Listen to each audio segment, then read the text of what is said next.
مثل الذين ينفقون أموالهم في سبيل الله كمثل حبة أنبتت 7 سنابل في كل سنبلة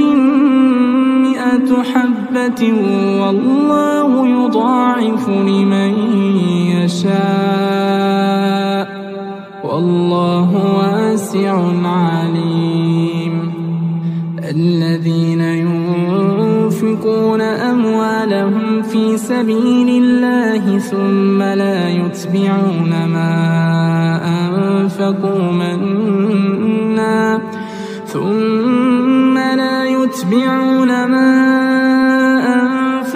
منا ولا